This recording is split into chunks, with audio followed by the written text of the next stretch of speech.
Mesdames, Mesdemoiselles, Messieurs, chers amis de Canal Martinique Télévision, chers amis de LCL, vous qui nous regardez sur kmttelevision.com ou qui nous écoutez sur FM+, 88.9, vous qui nous regardez à Mayotte, à La Réunion, en Guadeloupe, en Guyane, en France et bien entendu en Martinique, bonsoir et bienvenue dans ce 100% politique.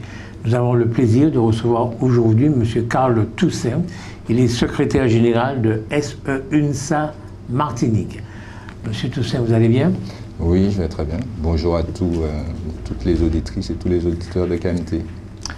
Qu'est-ce que ça veut dire SE-UNSA Martinique? C'est un parti politique? Non, c'est un syndicat. Politique. C'est le syndicat des enseignants de la Martinique, qui fait partie d'une confédération syndicale qui est l'UNSA, à savoir l'Union nationale des syndicats autonomes.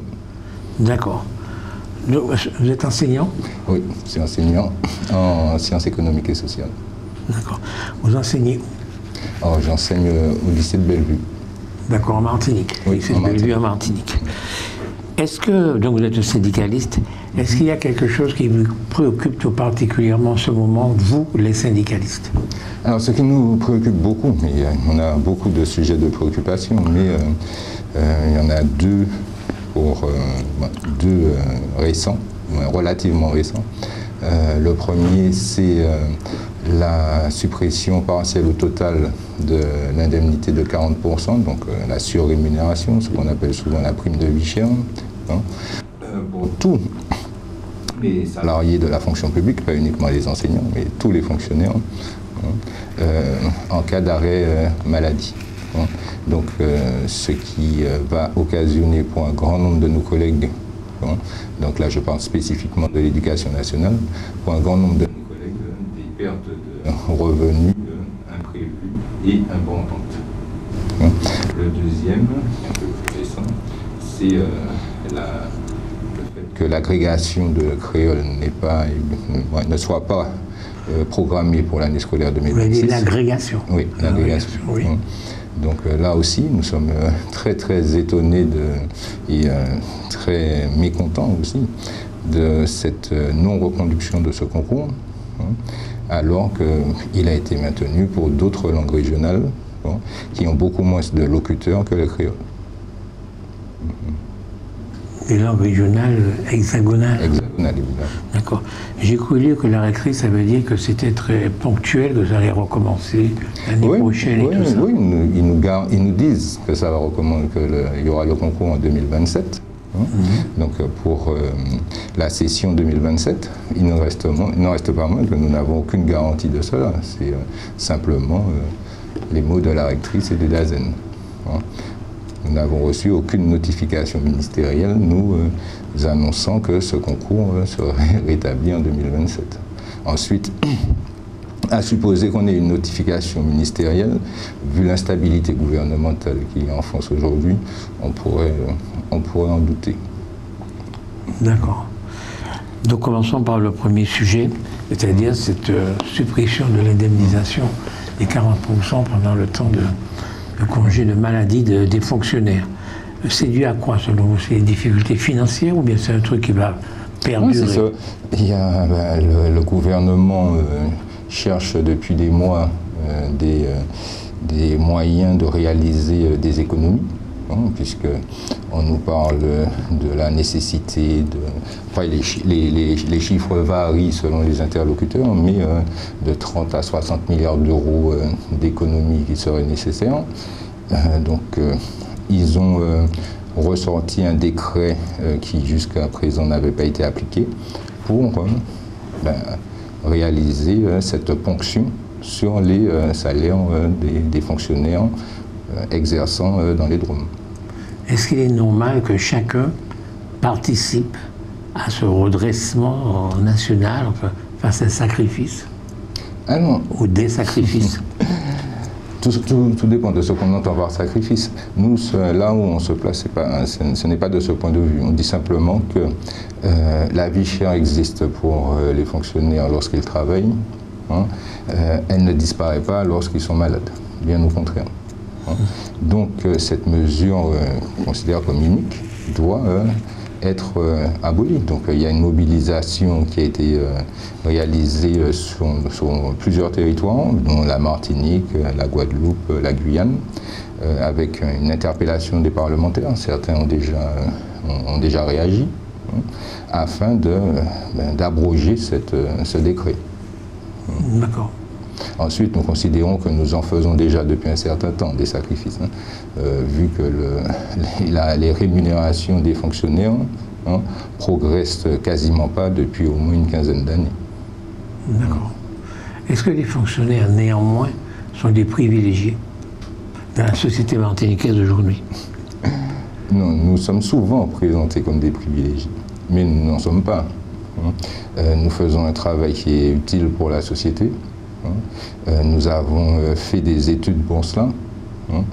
Et nous pouvons considérer, en tout cas pour le domaine que je représente, à savoir le personnel éducatif, puisque le SE ne syndique pas uniquement des enseignants, contrairement à ce que pourrait laisser entendre son appellation. Donc nous considérons que le travail que nous fournissons devient de plus en plus difficile. Nous sommes confrontés à des élèves qui sont eux aussi parfois de plus en plus difficiles, avec des problématiques qui n'existaient pas il y a une vingtaine d'années, addictions diverses et variées, difficultés à se concentrer et surcharge de certaines classes.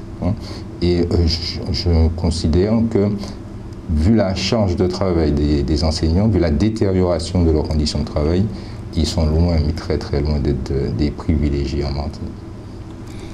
Vous êtes professeur? Oui. Vous travaillez combien d'heures par semaine? Je travaille au moins, alors devant élèves, parce que bon, souvent c'est ce que la population voit, devant élèves je fais 21 heures. 21 heures devant élèves. Hein. Sachant que 1 heure devant élève demande au moins 1 heure de préparation, si on inclut aussi les corrections de copies. La remise à niveau personnel aussi, parce que les disciplines évoluent, les savoirs évoluent. Donc il faut aussi qu'on se tienne à jour. On pourrait dire au moins 42 heures par semaine. Moyenne basse. D'accord. Vous êtes professeur de quoi, vous m'avez dit? Sciences économiques et sociales. Ok. Et ça change beaucoup, ça? Les programmes changent. Après, les programmes ne changent pas forcément dans leur globalité. Mais les points que l'on nous demande d'aborder ne sont pas forcément les mêmes d'année en année. La façon d'aborder ces programmes n'est pas forcément la même. Ensuite, nous sommes, même si, à supposer qu'on aurait des programmes, parce que souvent on entend ça, c'est que année après année, vous enseignez la même chose. Je pourrais vous montrer mes cours d'il y a 10 ans, ce ne sont pas mes cours d'aujourd'hui. Et je n'ai même pas besoin de remonter jusqu'à 10 ans. Parce qu'on a aussi des publics différents. Donc on s'adapte aussi à ce public. Donc notre progression n'est pas forcément la même. Les points, la façon de les aborder ne seront pas forcément les mêmes. Donc même si parfois les programmes, on va dire dans leur globalité, restent à peu près les mêmes, le travail qu'ils demandent n'est jamais le même. D'accord. Donc très honnêtement, vous pensez qu'un enseignant travaille plus que 35 heures par semaine? Largement. Largement. Largement. D'accord. Et ça, en toute honnêteté, c'est pas... c'est vraiment, oui, c'est le travail de préparation dans le premier degré, mais aussi le travail de réception des parents, de suivi des élèves à besoins éducatifs particuliers, avec des documents individualisés à réaliser, une différenciation pédagogique à faire de manière très poussée. Ça demande un temps de préparation qui est très important. Mais Fischer, vous avez des vacances, vous les enseignants. On n'a pas des vacances, c'est les élèves qui sont en vacances. Ah bon, vous n'êtes pas en vacances? Non, parce qu'on passe une partie non négligeable de ces vacances à travailler. Quand vous avez donné par exemple des devoirs en fin de période, juste avant les vacances, vous n'allez pas les corriger à la rentrée, donc vous les corrigez durant les vacances. Si je prends le cas du niveau auquel j'enseigne, c'est-à-dire le lycée, des devoirs d'élèves de terminale, vous les corrigez au moins une demi-heure. C'est pas en 10 minutes que vous corrigez une dissertation. Ça prend du temps. Donc ce temps, on est obligé de l'effectuer durant les vacances. Vous ne verrez jamais un enseignant qui vous dira que durant les petites vacances, donc Toussaint, décembre, Pâques, qui n'a absolument rien fait, bien au contraire. Et étant donné qu'on finit de plus en plus tard et qu'on reprend et qu'on a des velléités de nous faire reprendre de plus en plus tôt, même les grandes vacances, la majeure partie des enseignants, les 2 dernières semaines avant les grandes vacances, ils travaillent, préparent leur cours. D'accord. Quand je vous écoute là, je suis en train de me dire que vous faites la description du pire métier du monde.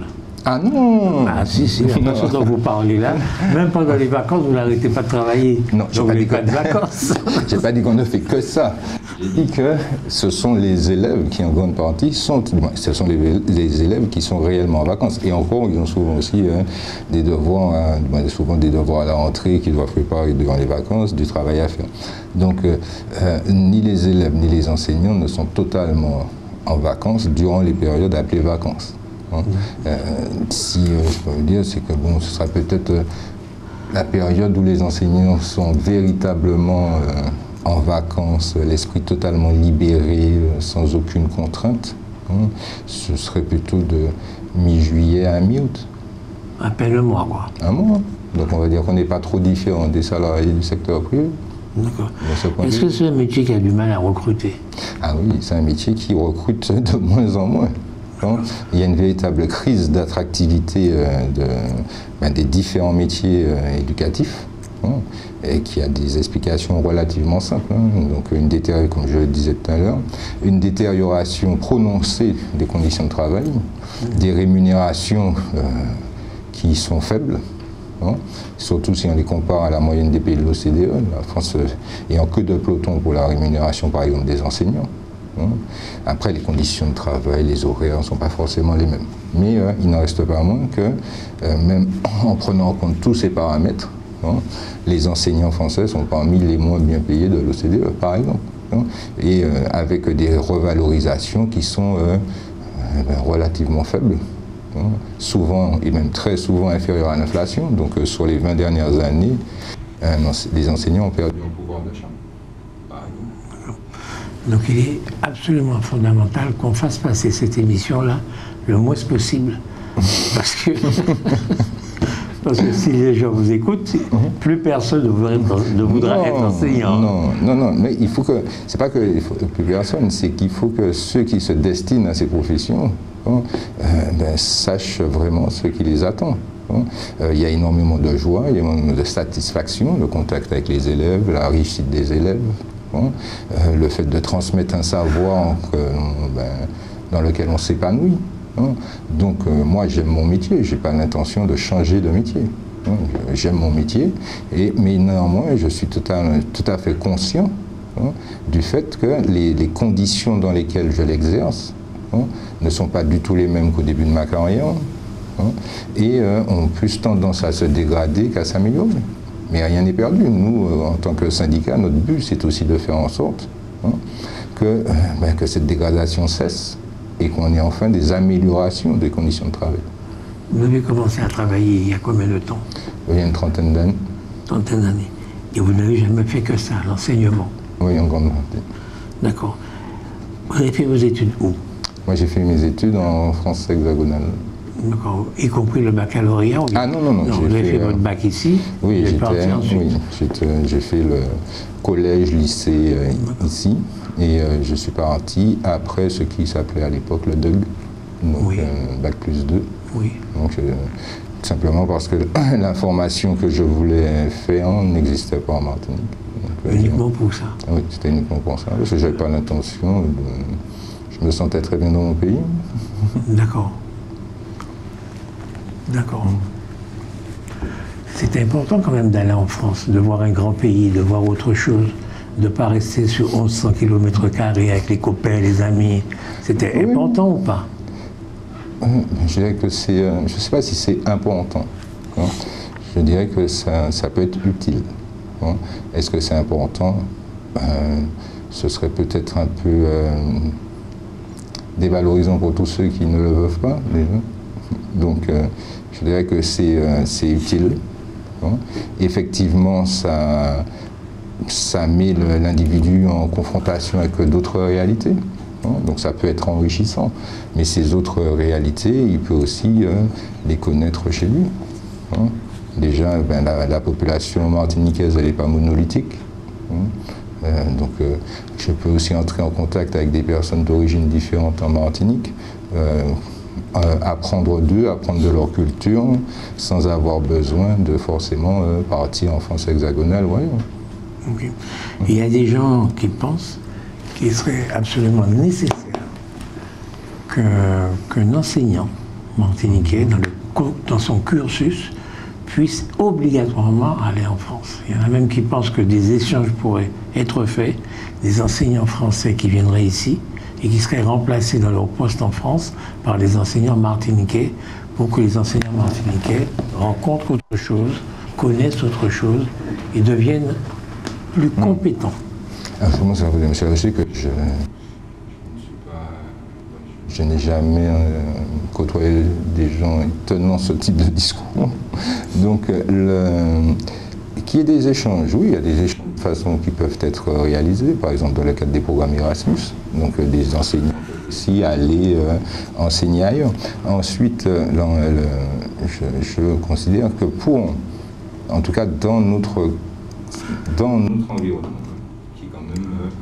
l'histoire de la Martinique n'est pas celle de la Bretagne, n'est pas celle de l'Occitanie, n'est pas celle du Pays Basque, qu'il faut qu'il y ait un maximum, je n'ai pas dit uniquement, mais un maximum d'enseignants martiniquais devant les élèves martiniquais.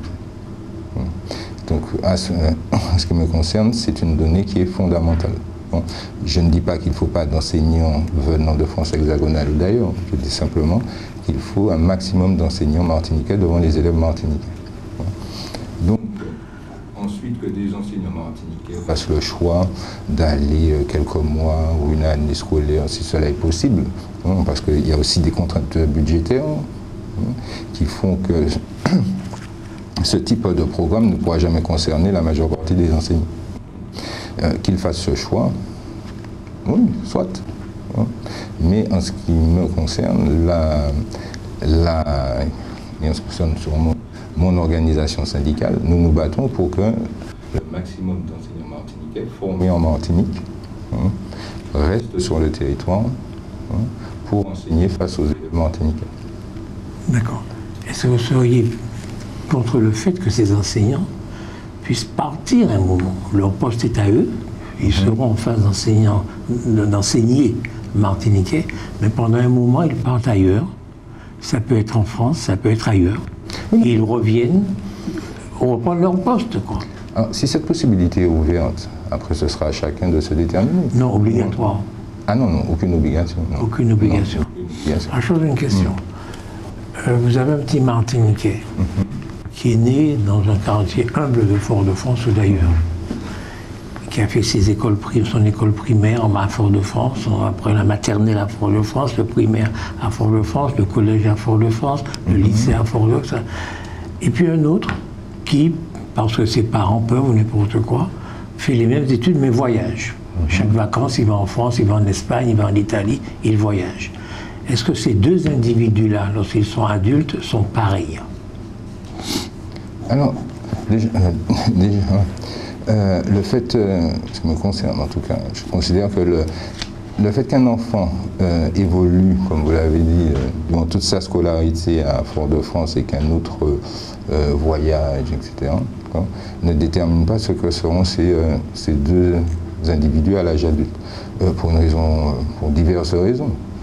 Leurs lectures ne seront pas forcément les mêmes. Celui qui fait toute sa scolarité à Fort-de-France, il se peut qu'il ait des lectures diverses et variées qui l'ouvrent sur le monde. On n'a pas besoin forcément de voyager pour être ouvert au monde. Il y a les lectures qu'on fait, les films que l'on voit, Les échanges que l'on a, par exemple, aujourd'hui, via les réseaux sociaux, etc., peuvent aussi ouvrir au monde. Ensuite, celui qui voyage, tout dépend aussi de ce qu'il fait durant ses voyages. Si ces voyages sont en grande partie allés dans des hôtels all-inclusive dans diverses régions du monde, je doute qu'il y ait une véritable vision de ce qu'est la réalité des divers pays dans lesquels il se rend. Donc tout dépend aussi de ce qu'il y fait, de ce qu'il y voit, des activités qu'il aura dans ces différents pays. Donc ce n'est pas simplement le fait de voyager qui va ouvrir un individu au monde. C'est ce qu'il fait aussi durant ses voyages, et les activités, les gens qu'il va rencontrer, les catégories sociales qu'il va fréquenter, parce que s'il est issu sans aucun, comment on pourrait dire cela, sans être péjoratif, s'il est issu de la grande bourgeoisie martiniquaise et qu'il fréquente la grande bourgeoisie espagnole ou la grande bourgeoisie française ou la grande bourgeoisie anglaise, il y a des chances que son ouverture au monde soit relativement limitée. De la même façon que s'il est issu uniquement d'un milieu populaire, s'il est issu d'un milieu populaire et qu'il ne fréquente que des gens issus d'un milieu populaire lorsqu'il voyage. Donc l'ouverture au monde, pour moi, ce n'est pas simplement quitter son territoire. J'ai passé mon enfance en France hexagonale. Ce que je lisais, ce que les expos dans lesquels on m'amenait, les pièces que je voyais, ça m'ouvrait au monde. Je n'ai pas besoin d'aller... je n'ai pas besoin d'aller en Afrique du Sud pour savoir... Vous étiez enfant. Enfant, oui. Vous étiez jeune. D'accord. Ça vous ouvrait au monde. Oui, non, ce que je veux dire, c'est que le fait, c'est pas le fait d'être en France qui m'a ouvert au monde, c'est le fait ce sont les activités. Je sais que, par exemple, mes parents m'ont offert des ouvrages d'André Brink, écrivain sud-africain. Ça m'a ouvert à la réalité sud-africaine sans avoir jamais mis les pieds en Afrique du Sud. Est-ce que cette maxime française très, très connue, les voyages forment la jeunesse, ça ne vous parle pas? Alors, c'est pas qu'elle ne me parle pas, c'est qu'elle me semble réductrice. Les voyages forment la jeunesse, certes, à condition qu'on... Très honnêtement, M. Toussaint, on prend des livres qu'on met dans sa chambre et puis on connaît le monde en lisant les livres. C'est ce que vous avez expliqué. Non, on peut connaître. Alors je vous propose, au lieu du livre, on n'a qu'à prendre sa télévision et on regarde le monde à travers sa télévision et on sort en disant je connais le monde, je l'ai vu à la télévision. C'est ça que vous expliquez. Non, c'est pas du tout cela.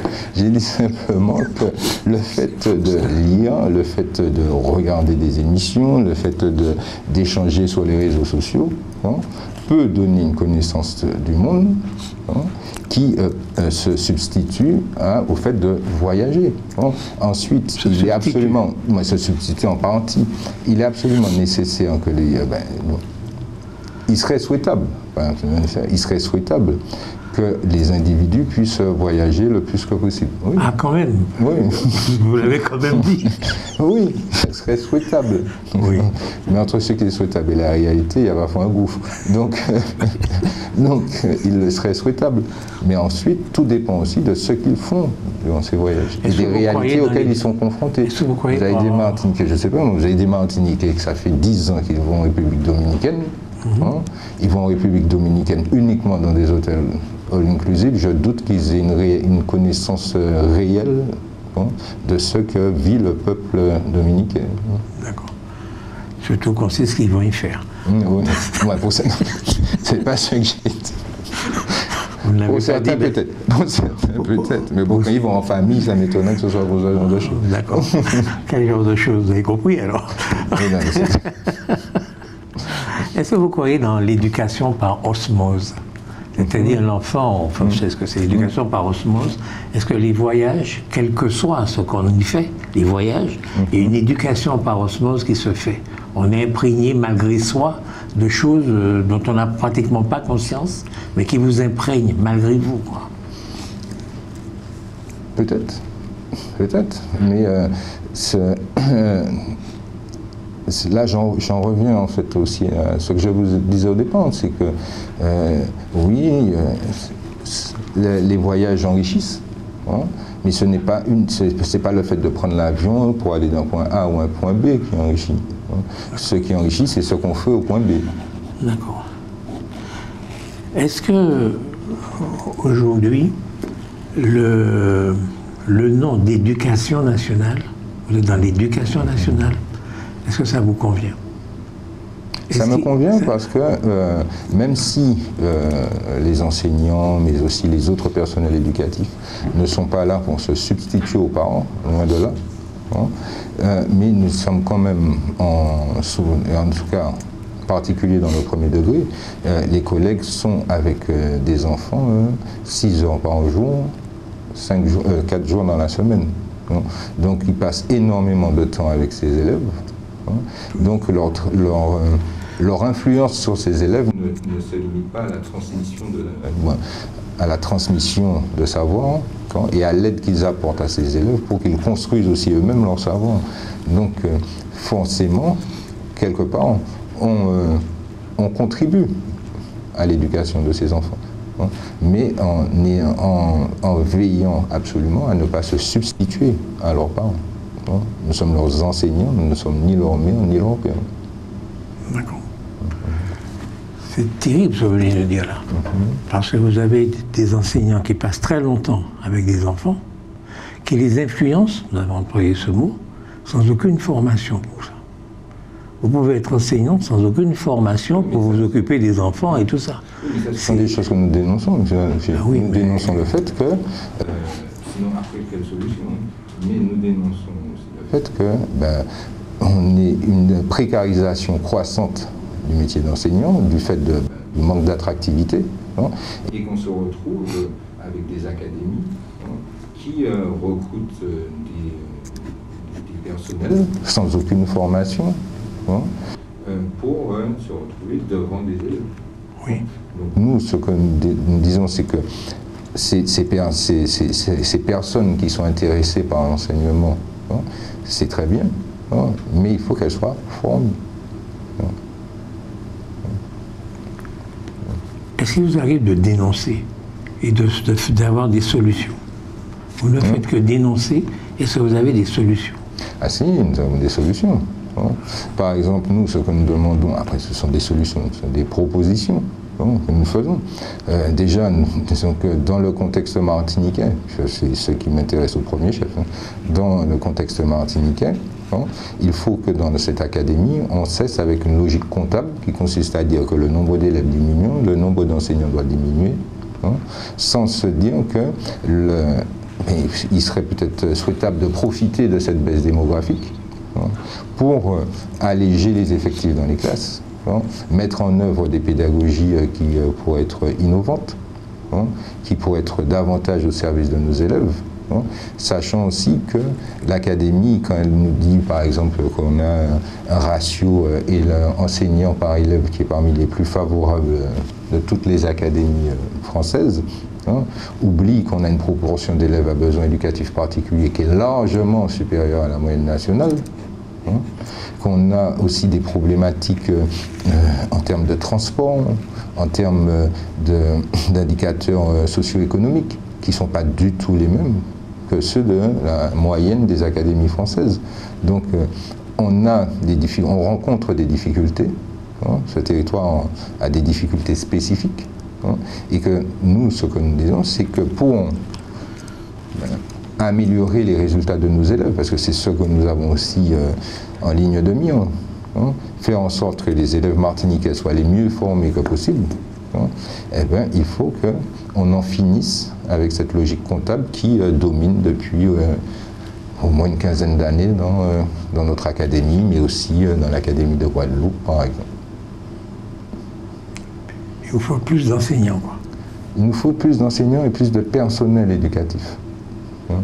Ce que nous disons, c'est que, par exemple, nous avons des réductions de postes année après année dans les vies scolaires, par exemple. Or, les personnels de vie scolaire sont absolument nécessaires, ne serait-ce que pour c'est loin d'être leur seule tâche, mais ne serait-ce que pour contribuer à instaurer un climat apaisé dans les établissements. Vous avez sûrement entendu parler de toutes les affaires qu'il y a eu récemment dans un certain nombre de collèges. Hein. Et donc tout ceci, on se retrouve dans des établissements, dans le premier degré comme dans le second degré, où la proportion d'adultes par rapport aux élèves ne cesse de diminuer. Or, on a besoin dans les établissements scolaires d'une présence adulte renforcée, surtout dans le contexte martiniquais actuel. D'accord. Donc oui, nous avons des solutions. Qu'est-ce qu'un adulte? Un adulte, c'est déjà un individu suffisamment mature pour être devant des élèves. Donc, ce n'est pas forcément quelqu'un qui vient d'avoir ses 18 ans. Hein. Donc, il est suffisamment mature pour être devant des élèves et qui a été formé à être devant des élèves. Hein. D'accord. Ok. Non, je suis très surpris. Quoi. Si vous devez éduquer les enfants, si vous êtes l'éducation nationale, je trouve que vous n'éduquez rien du tout. En réalité, l'éducation nationale porte mal son nom. Vous devriez être l'instruction nationale. Car votre fonction, c'est d'instruire les gens, pas de les éduquer. Ce sont les enfants, les parents qui éduquent les enfants et qui disposent pour ça de l'autorité parentale. D'ailleurs, il y a parfois des conflits entre les parents et les enseignants à ce niveau-là, qui fait quoi. Et moi, je me dis, mais pourquoi vous ne préconisez pas une transformation radicale de l'éducation nationale? Mais radicale, je veux dire qu'elle assume son rôle d'éducation. Vous vous rendez compte que vous avez la chance, l'extraordinaire chance, d'avoir à votre disposition les enfants depuis l'âge de 3 ans. C'est-à-dire au moment même où, voilà, toute leur vie, si on écoute la psychanalyse, c'est le moment où vraiment il faut faire l'enfant. Vous l'avez, et vous l'avez jusqu'à 18 ans, jusqu'à 17 ans, non-stop. Pourquoi il faut... Je sais pas, je veux dire que... Il faut que vous ayez un rôle vous avez un rôle extraordinaire. Et j'entends pas que les syndicats ou n'importe quoi fassent des propositions pour assumer ce rôle. Puisque tel que ça fonctionne aujourd'hui, c'est un échec total. Il y a une délinquance qui galope, il y a de plus en plus de narcotrafic, de machin. Si vous allez à Sainte-Thérèse où j'habite, là, c'est une catastrophe, quoi, je veux dire. Donc il y a un échec. Et je n'entends pas que les syndicats et les autres fassent des propositions pour que ça change vraiment en profondeur, quoi. Mais si, il nous faut des propositions. Déjà, le fait qu'il y ait une délinquance plus importante en Martinique aujourd'hui est lié, n'est pas de la responsabilité de l'école. Ce n'est pas l'école qui fabrique des délinquants, ce n'est pas l'école qui fabrique des narcotrafiquants. Ce que nous disons, c'est que l'école, elle fait partie de la société. Et donc, il y a un certain nombre de choses qui doivent être réglées au niveau de la société, de façon à permettre véritablement à l'école de jouer son rôle.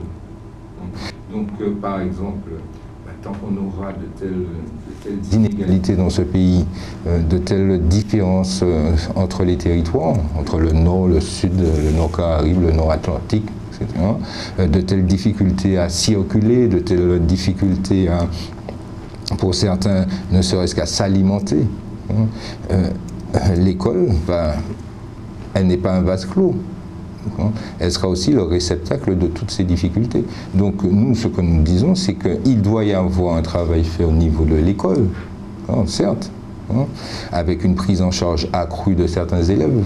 Il n'y a pas que les enseignants, vous avez aussi les psychologues scolaires, les infirmières, les CPE, etc. Donc tout un travail aussi d'accompagnement social de ces élèves, d'accompagnement psychologique aussi parfois, mais que l'école ne peut pas tout, et que c'est un certain nombre de problématiques qui ne relèvent pas de son champ de compétences. Vous êtes martiniquais. Ah oui, tout à fait. On l'écoute, il y a des problèmes. au niveau des familles, etc. Donc votre devoir, parce que vous avez fait des études en France, vous êtes quelqu'un qui est sorti, etc., c'est de proposer des solutions. Mais je ne rigole pas, je veux dire que les syndicats, vous devrez être en mesure de proposer des solutions. Pas de dire l'école ne peut pas, l'école ne peut pas, l'école ne va pas. Non, il y a des choses. Vous votez en touche. Non, je ne vote pas du tout en touche, monsieur. Faites des solutions. Nous avons des propositions. Nous avons des propositions qui ne se limitent pas à l'école, qui concernent l'école, puisque c'est notre champ de compétences. Je suis à la tête d'un syndicat de l'éducation. Je ne suis pas à la tête d'un syndicat généraliste. Donc nous faisons des propositions qui concernent le monde de l'éducation, mais avec des implications et des ramifications dans la société. Par exemple, nous demandons à ce que les places, qu'il y ait déjà davantage d'internats qui soient créés sur le territoire. S'il y a davantage d'internats créés, ça contribue au fait qu'un certain nombre d'élèves n'auront pas à se lever à 4 h du matin ou à 3 h du matin pour être dans un établissement scolaire à 7 h du matin et piquer du nez, voire dormir dès 9 h. Donc être affalé sur une table, donc ne pouvoir n'être réceptif à aucun apprentissage. Parce que parfois on dit oui, les élèves sont en difficulté, etc. Mais vous imaginez, vous, si vous devez vous lever à 3 h du matin pour être ici à 7 h, il y a des chances qu'à 9 h, vous ne soyez pas vraiment en forme. Donc nous, on se retrouve souvent avec des élèves qui à 9 h sont quasiment affalés sur une table.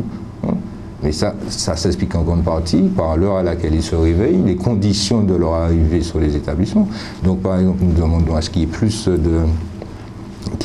de places en internat, par exemple, qu'il y ait un transport scolaire qui soit aussi mieux organisé, avec peut-être davantage de rotation, de façon à ce que certains élèves ne soient pas obligés, comme je viens de le dire, de se lever à 5 h parce que le bus il passe à 4 h, parce que le bus il passe à côté de leur domicile à 5 h, il n'y en a pas un autre après, et que donc ils arrivent complètement épuisés.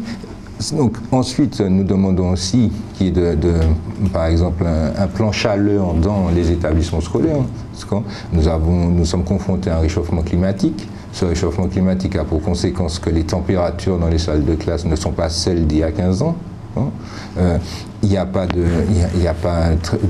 Vous avez beaucoup de salles qui ne sont pas équipées de brasseurs d'air, par exemple. Nous ne demandons pas aller jusqu'à des climatiseurs. On ne va peut-être pas contribuer nous-mêmes à l'accélération du réchauffement climatique, mais en tout cas qu'il y ait des réflexions sur les matériaux que l'on utilise, sur l'orientation des établissements, etc. Donc, tout ceci qui concerne le monde de l'éducation a aussi des répercussions économiques. Quand nous demandons qu'il y ait des réflexions sur de nouveaux établissements, de nouveaux matériaux, etc., sur le transport scolaire, sur les internats, ça a aussi des répercussions économiques. Les internats, il faudra bien les construire.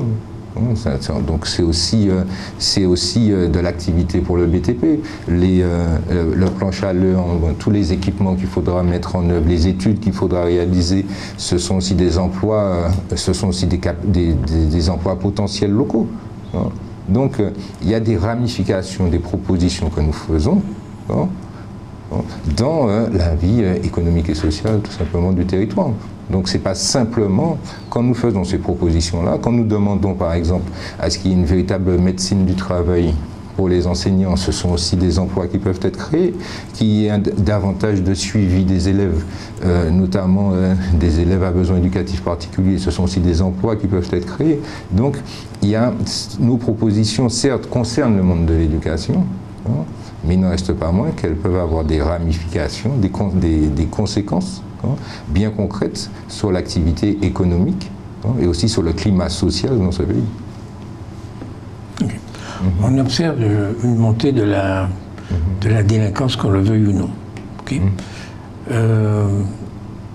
Donc on a deux volets, prévention ou sanction.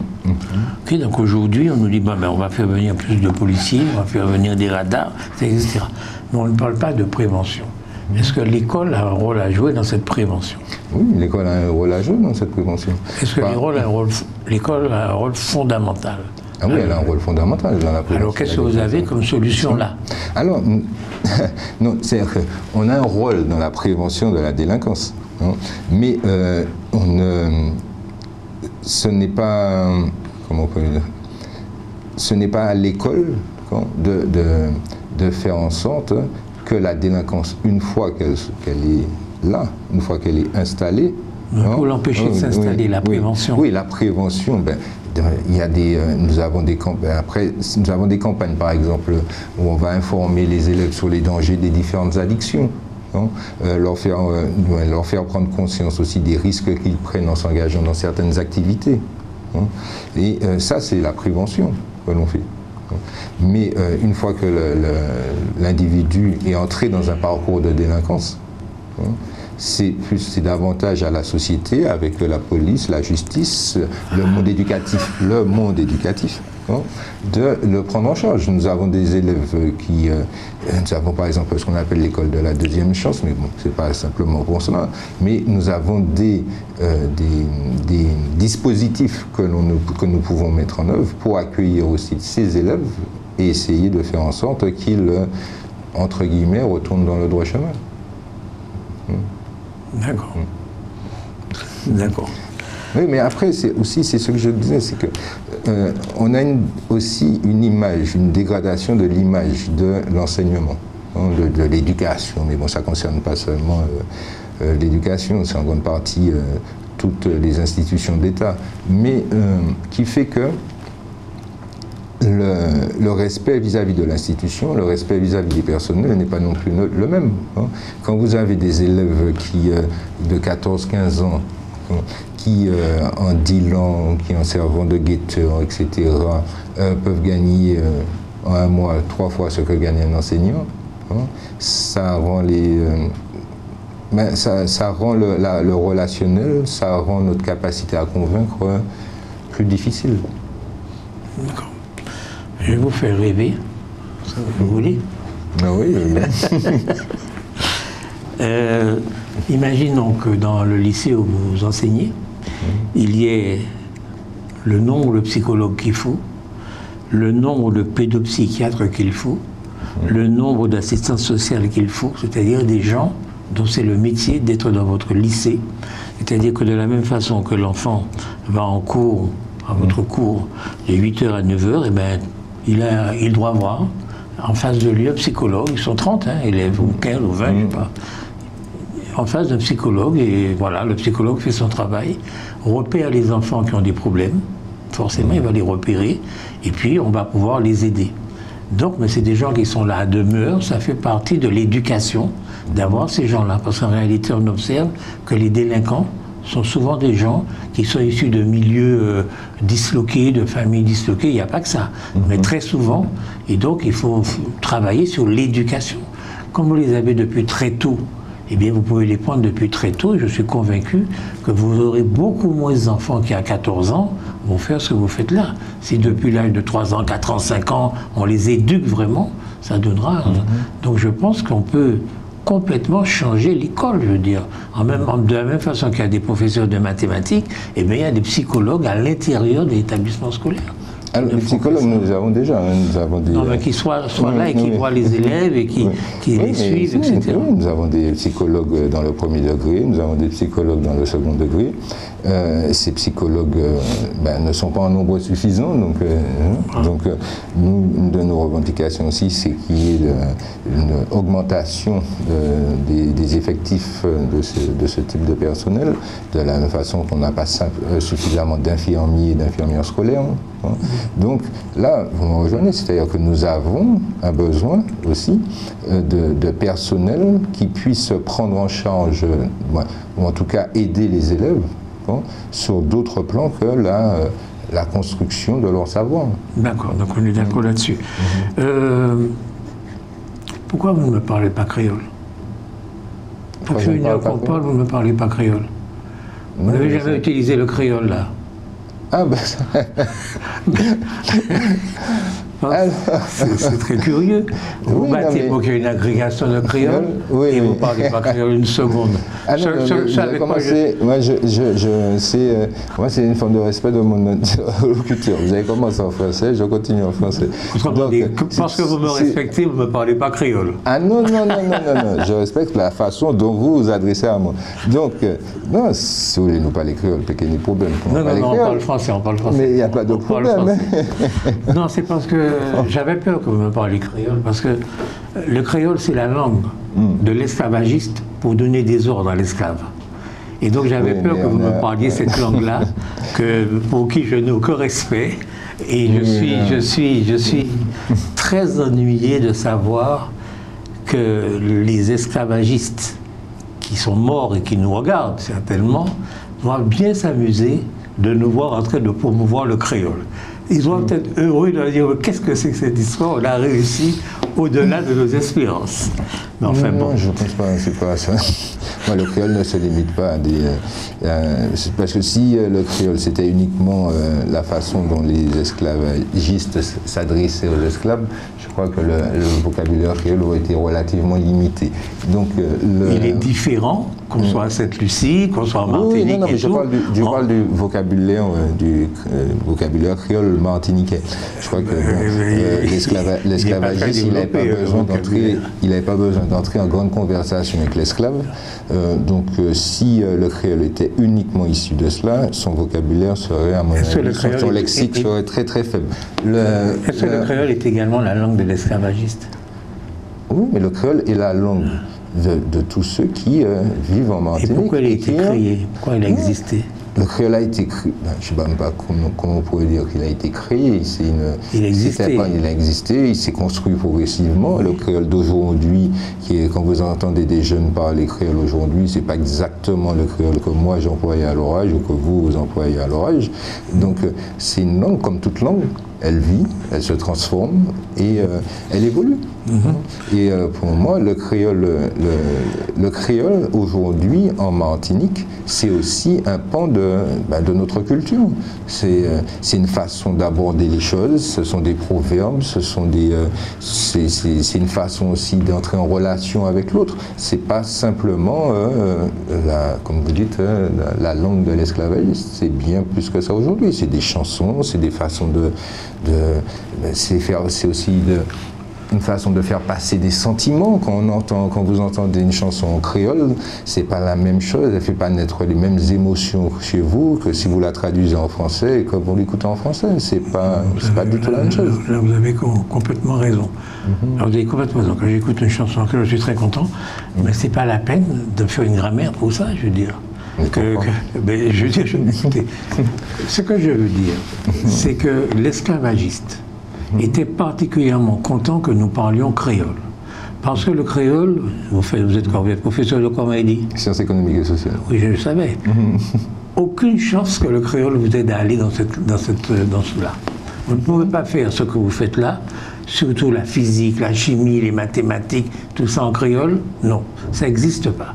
Donc pendant que l'esclavagiste parlait français, parlait anglais, et donc se formait, devenait intelligent, eh bien nous parlions créole. Cette langue qui ne nous apprenait rien du tout. Cette langue qui ne nous permettait pas de nous élever. Donc il était super content que nous parlions créole. Il était ravi.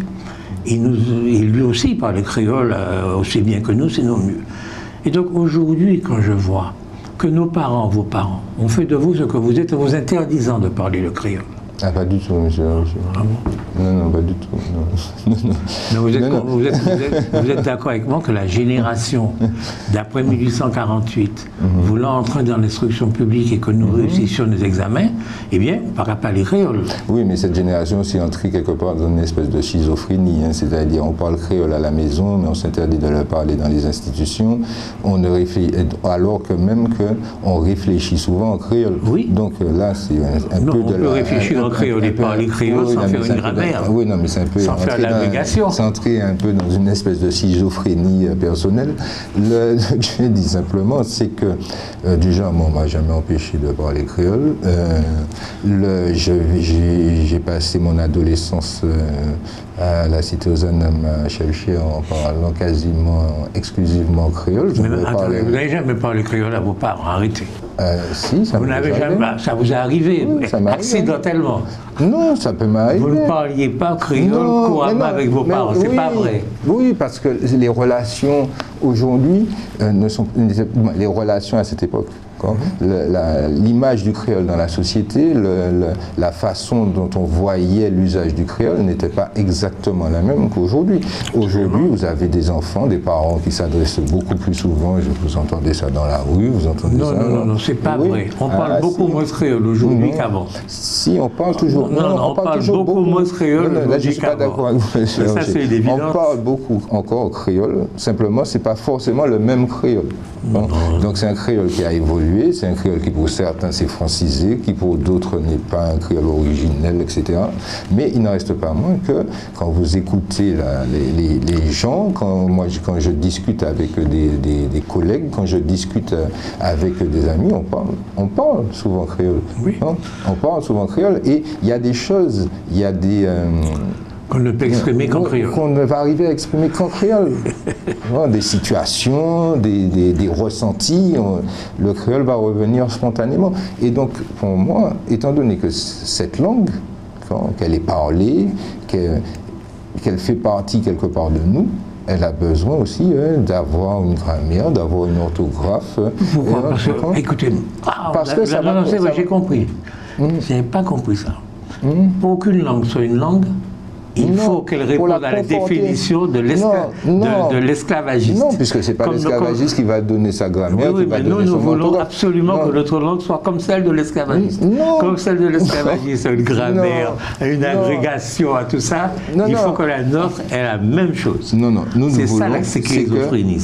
Non, c'est que ce que nous vous disons, c'est que cette langue, pour perdurer, elle a besoin aussi d'être codifié. Pas du tout. Pour perdurer. Je vais vous donner la parole pendant 20 minutes après, si vous voulez. Il y a une langue qui est parfaitement codifiée. Il s'appelle le latin. Elle est parfaitement morte. Comme le grec. Ça veut dire qu'on peut très bien rendre une langue vivante sans du tout la codifier. On peut parfaitement parler créole, nous parlons créole, mais pas les créoles, nous pas les créoles. Et si donc on se contente, on parle créole, et puis c'est tout, c'est notre langue, on parle créole. Est-il besoin de la grammairiser, de la codifier, de l'agrégationner, de tout ce cinéma-là? Je n'y comprends rien du tout. Non, nous, ce que nous disons, c'est que ça, c'est une... En fait, c'est dans le système français, en tout cas. Dans le système français. Même, oui, parce que jusqu'à preuve du contraire, on fait partie encore du système français. Oui. Donc, dans le système français, pour qu'une langue perdure, pour qu'une langue soit reconnue, il faut qu'elle ait une grammaire, il faut qu'elle ait une orthographe. Donc, il faut qu'elle ait un lexique. Et vous avez besoin qu'elle soit reconnue? Non, nous avons besoin qu'elle perdure. Parce que nous la reconnaissons déjà nous-mêmes. Mais pour la faire perdurer, il faut la parler. Nous avons besoin qu'elle perdure en conservant aussi sa moelle intrinsèque, c'est-à-dire qu'elle ne se transforme pas comme on peut le constater parfois de plus en plus en quelque chose qui se rapprocherait de plus en plus du français, par exemple. Donc, qui est un retour, par exemple, aux expressions, aux proverbes, à une façon d'aborder la littérature, à une façon aussi de s'adresser aux autres, et pas simplement quelque chose qu'on parle et puis dont quelque part on ne se préoccupe pas. C'est-à-dire on ne se préoccupe pas de ce qu'elle devient, de la direction qu'elle prend. Donc pour nous, c'est important que le créole ait sa grammaire propre, son orthographe propre, etc. Pour être une vraie langue, quoi. Oui, mais parce que c'est une vraie langue comme le français. Parce que c'est une vraie langue. Vous êtes... Mais c'est une vraie langue. Vous êtes vraiment... On n'a pas besoin d'être... C'est une aliénation extraordinaire. On n'a pas besoin d'être 90 millions ou 70 millions, ou que sais-je, pour avoir une langue. Donc il y aura alors il y aura un dictionnaire de créole français, martiniquais, pardon, un dictionnaire de créole guadeloupéen, un dictionnaire de créole haïtien, un dictionnaire de créole Goïnonais, tout ça, oui, oui, très bien. Non, mais, à la limite, je pourrais dire, oui, mais après, ben oui, puisque vous savez pertinemment que si vous allez à la Réunion aujourd'hui, je suis persuadé que si on vous parle créole, vous n'allez pas comprendre. Donc il faut le grammaire de ça. Vous n'allez pas comprendre ne serait-ce que le début de la phrase. Ah, non, donc, donc, il y a des différences, il y a des spécificités à ces différents créoles. Il n'en reste pas moins que, et ça, je ne veux pas en défendre, c'est que nous avons besoin qu'il y ait. Vous avez besoin de ça, vous? Oui, on en a besoin. Oui, parce que moi j'en ai besoin. Moi, je suis très content de mon créole, je le parle, je le comprends, je vibre avec, sans du tout connaître la grammaire. Je n'ai rien à foutre de la grammaire créole. Non, mais c'est pas ce que j'ai dit. Oui, mais parce qu'on évolue depuis quasiment plus d'un siècle. Dans ce registre, c'est-à-dire avec un créole qui est pour l'essentiel relégué à un langage oral. Oui, pourquoi mais ce n'est pas exactement le cas. Quand vous regardez les chants, par exemple, si je prends Kassav, par exemple, oui. Quand vous regardez les albums de Kassav, comme dans tout album de musique, les paroles elles sont traduites. Traduites, elles sont écrites. Et elles ne sont pas écrites en français, elles sont écrites en créole. Oui. Donc, pour qu'on puisse aussi passer de l'oralité aussi à la compréhension de l'écrit. Parce que quand les gens ne s'adressent pas, pourquoi ils pourraient aussi s'écrire en créole? Ils pourraient aussi, et pas simplement se parler en créole. Et donc pour cela, il faut quand même qu'on se mette d'accord, je ne sais même pas qu'on se mette d'accord, mais qu'il y ait une codification. Sinon, n'importe qui écrit n'importe quoi en créole. Vous avez raison. Là complètement, vous avez raison. Si bien qu'un petit Français qui n'aura jamais mis les pieds en Martinique va prendre votre grammaire, va apprendre le créole. À partir de ça, il comprendra le créole parfaitement, il saura le lire, il saura l'écrire. Il va venir dire à la marchande de poissons sur le marché là, toi tu es une analphabète, moi je parle créole, écris le créole, et toi tu es une analphabète, il va la mépriser. Mais c'est exactement ce qui va se passer. C'est exactement ce qui va se passer. Mais bien sûr que c'est ce qui va se passer. Vous êtes en train de donner notre langue après, dans le métro, j'aurais peur. Maintenant là, je parle créole avec un copain, on parle. Là demain, on ne saura pas combien de Français ayant appris la grammaire créole, sauront mieux parler le créole que nous, sauront mieux comprendre le créole que nous. Je trouve ça invraisemblable. On a une langue. Non, mais après, ça c'est aujourd'hui, mais demain, si la majeure partie des élèves martiniquais apprennent une écriture créole, une façon d'utiliser à l'écrit cette langue, ils ne seront pas désavantagés par rapport à qui que ce soit. Non, là, je parle sérieusement. Concernant le créole, je trouve ce que vous faites là criminel. Parce que ça ne présente aucun intérêt. Si on veut conserver la langue, on n'a qu'à parler créole, c'est-à-dire que l'enseignant à l'école, il parle créole à l'enfant normalement. Mettez les autres en là, des autres venez, dépêchez-vous, venez, pour donner au créole le même niveau que le français dans la tête des enfants. Donc le créole est une langue, on le parle tranquillement, il n'y a pas de problème. Et on a fini avec ça. Parce qu'aujourd'hui, le temps que vous faites perdre à nos enfants à faire des dictées créoles, c'est des dictées chinoises qu'il faut leur faire faire. Des langues qui vont leur permettre de s'en sortir. Avec le créole, vous les emmenez nulle part. Nulle part. Parce qu'avec le créole, ils ne vont pouvoir aller nulle part, quoi, je veux dire. Ni en physique, ni en chimie, ni en sciences, ni en rien du tout. C'est la langue de l'obscurantisme. Et vous nous faites perdre un tas de temps à ça. Maintenant, vous parlez d'agrégation. Je trouve que c'est un scandale. Excusez-moi d'avoir été énervé. Non, mais vous avez totalement le droit d'être énervé. Je trouve que, là, je trouve quand même que le terme criminel est un peu exagéré. Ah, mais je le pense. Non. Ce que nous disons, M. Labouché, c'est que le fait que les élèves soient davantage confrontés à leur langue, à l'une de leurs langues. Confrontés? Oui, c'est-à-dire qu'ils soient, qu'on leur enseigne le créole, qu'ils soient, que par rapport au créole. Ensuite, il y a aussi parfois une méconnaissance. lorsqu'on parle du créole, on ne parle pas uniquement de la langue, on parle de tout ce qu'on pourrait transmettre par l'intermédiaire de l'enseignement du créole. Hein. Donc la faune martiniquaise, la flore martiniquaise, l'histoire martiniquaise, etc. Hein. Donc c'est tout ça qu'on appelle dans langue et culture régionale et pas simplement la langue en tant que telle. Donc ce que nous disons, c'est que ça n'empêche absolument pas à un enfant d'apprendre le chinois, d'apprendre que sais-je encore comme langue. Hein. Ce que nous disons, c'est que nous sommes sur un territoire où le créole fait partie, hein, de notre identité et que, en tant que composante de notre identité, il doit être introduit et valorisé à l'école. Ça ne veut surtout pas dire qu'on ne va pas enseigner l'anglais, qu'on ne va pas enseigner le français, qu'on ne va pas enseigner l'espagnol. Parce qu'à la limite, si je reprends votre raisonnement, je pourrais me dire qu'il suffit que je dise aux enfants parler français pour que le travail soit terminé. Non, je suis catastrophé, je veux dire, c'est une aliénation, mais moi j'ai honte pour nous, quoi. Je veux dire que notre créole ne peut exister que s'il suit les mêmes canaux que le français. C'est-à-dire, c'est ça que vous vous dites, non. Il faut qu'il y ait la grammaire, il faut qu'il y ait comme le français. Eh bien, c'est une aliénation totale. J'ai une langue, elle ne se conjugue pas comme le français, elle ne se développe pas comme le français, c'est quand même ma langue. Simplement, il faut que je la parle. Le jour où on pourra draguer dans la rue une femme en lui parlant créole, le créole aura gagné. C'est pas lorsqu'on aura une grammaire créole. Oui, il faut qu'elle devienne notre langue. Mais tout ça, il faut contribuer. Parce que moi, ce que je vois, le contre-pied de votre analyse pour moi, c'est que je ne suis pas en train de me dire je veux faire du créole les langues, parce qu'en plus toutes les langues, qu'elles soient occidentales, parce que là j'ai l'impression que vous me dites qu'il n'y a que les langues occidentales qui sont codifiées, etc.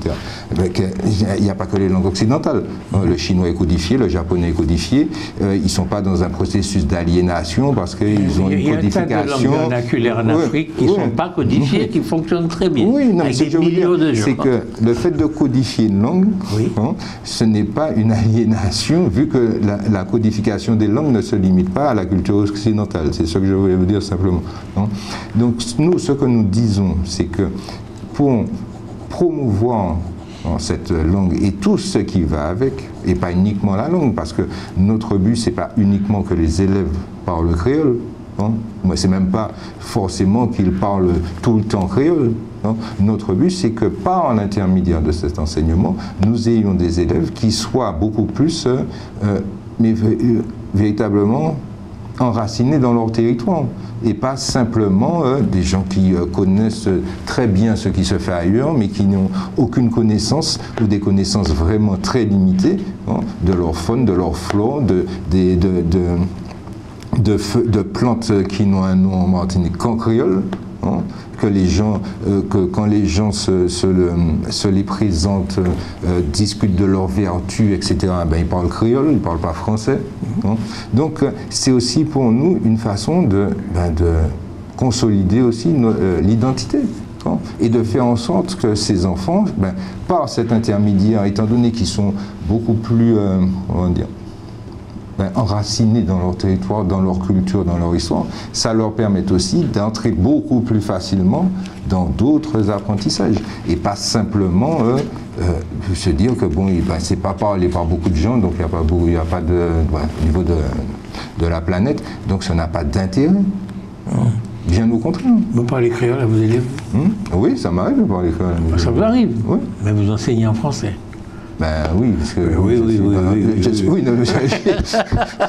je suis dans le système éducatif français. Non, mais même vous auriez du mal à regarder. Si je vous parle, si on fait notre conversation en créole là, 90% des mots que nous employons sont des mots français.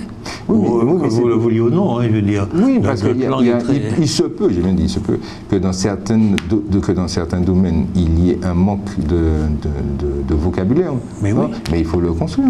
Il n'y a pas de raison. Vous avez même construit le vocabulaire. Mais il n'y a pas de raison. Ah d'accord, d'accord. Il n'y a pas de raison. Alors, voilà. C'est fou ça. Non, mais si vous considérez que votre langue, la façon dont vous désirez... le théorème de Pythagore, comment vous allez dire ça en créole? Théorème de Pythagore? Oui, c'est difficile en créole. Hein? Oui, comme ça, là, oui. Déjà, il faudrait que je me rappelle précisément du théorème de Pythagore. Non, mais juste le nom. C'est déjà très compliqué oui, de le dire en créole. Ça, je n'en disconviens pas. Ce que je dis simplement, c'est que si on fait le constat que pour échanger dans un certain nombre de domaines, il y a une difficulté en termes de mots à notre disposition, et rien n'empêche de les créer. Le français s'est bien créé au fur et à mesure. Il y a eu des et ça vous paraît mots. important, le créole. Nous avons besoin de ça, les Martiniquais, pour nous développer, quoi. Qu'on écrive le créole. Non, mais je ne dis pas que c'est la condition sine qua non du développement martiniquais. Je dis simplement que c'est quelque chose qui contribue. Il n'y a pas que ça, évidemment. C'est comme quand on dit aux gens, oui, vous vous mobilisez pour ça, alors qu'il y a ça, il y a ça, il y a ça. Il faut bien se mobiliser à un moment. Donc, chacun fait ses choix de mobilisation. Mais on ne peut pas dire aux gens que, oui, tu te mobilises pour ce problème-là, alors qu'il y a d'autres problèmes. Enfin, ce problème-là paraît très important quand même, cette histoire de créole. Non, c'est pas qu'il n'est pas très important. J'ai même cru que l'éducation nationale en Martinique allait s'arrêter. Parce que la rectrice a dit qu'il n'y a pas d'agrégation de créole cette année. Non, nous avons réagi. Nous avons réagi. Oui, nous avons réagi. Nous avons exprimé notre mécontentement. Nous n'avons pas déclenché le mouvement de grève parce qu'il n'y avait pas d'agrégation créole. Ah bon, vous étiez presque... Non, mais je veux dire, donc l'école en Martinique ne s'est pas arrêtée. Un jour, ça va s'arrêter à cause de ça. Vous allez arrêter de travailler. Il n'y a pas eu d'agrégation de créole. Qu'est-ce que c'est qu'agrégation de créole? C'est formidable. Je ne reviens pas. C'est la fin de notre interview. Est-ce que vous souhaitez dire quelque chose? Non, moi, ce que je souhaite dire, c'est pour vraiment dire que que les métiers de l'éducation, les métiers de l'éducation, ce sont de beaux métiers, qui sont de plus en plus difficiles, mais qui restent vraiment valorisants, épanouissants. Et j'encourage toutes celles et tous ceux qui voudraient entrer dans ces professions et à se battre pour que les conditions de travail, les conditions de rémunération soient en accord avec tout l'investissement qu'ils mettront dans leur travail. Mais il n'en reste pas moins, parce que vous m'avez dit que j'avais un discours catastrophique, que ce sont de beaux métiers. Ce sont de beaux métiers. Ce sont des métiers qui apportent des satisfactions, quand vous avez des élèves qui vous disent que ils ont apprécié votre cours, que quelque part vous leur avez apporté quelque chose. Ces satisfactions, elles sont importantes et elles contribuent aussi à ce que la majeure partie des enseignants, malgré les difficultés, et quand je dis les enseignants, je parle de tout le personnel éducatif, malgré leurs difficultés, aiment leur métier. Et puis l'enseignant forme les jeunes de demain qui font le pays de demain. C'est une tâche. Oui, c'est une tâche importante, c'est une tâche exaltante, mais et donc c'est pour ça. Et c'est pour ça que malgré toutes les difficultés, j'encourage ceux qui souhaitent embrasser ces professions à le faire et à se préparer à effectivement mener des combats pour que ces professions servent vraiment la société. C'est une indemnité de Vichy à moi, vous supprimez en cas de congé de maladie, vous battez là-dessus. Ah oui. Est-ce que vous avez une chance de gagner? On verra. On verra. Pour vous, c'est un combat. Oui, ah oui, c'est un combat fondamental. Ensuite, on n'entre pas dans un combat en se disant qu'on y entre simplement si on va le gagner. On y entre parce qu'on considère que c'est important, que ça aura des conséquences très très douloureuses pour un grand nombre de collègues, avec des rappels qui vont se faire bientôt, puisque cette mesure scélérate en plus se fait avec effet rétroactif. Donc, on aura des collègues qui vont se retrouver avec des ponctions qui pourront atteindre plusieurs milliers d'euros. Et qu'ils n'avaient pas prévu. Et qui n'avaient surtout pas prévu. Est-ce que vous pensez que c'est un premier pas vers la suppression des 40%? C'est en ce qui me concerne, je considère que s'il n'y a pas de réaction, que s'il n'y a pas que si le gouvernement ne sent pas vraiment qu'il y a une réaction forte d'opposition, ça pourrait donner des idées à certains. D'accord. Merci beaucoup. Chers amis de Canal Martinique Télévision, nous avons reçu devant vous, pendant plus d'une heure de temps, Carl Toussaint, qui est secrétaire général du SE-UNSA, un syndicat de l'enseignement. UNSA, ça veut dire quoi? Union nationale des syndicats autonomes. C'est une des 5 confédérations représentatives en France. De la Martinique. Oui. Merci beaucoup. Au revoir. Merci, merci, monsieur Adélaïde, pour votre excellente réalisation. Au revoir. Merci.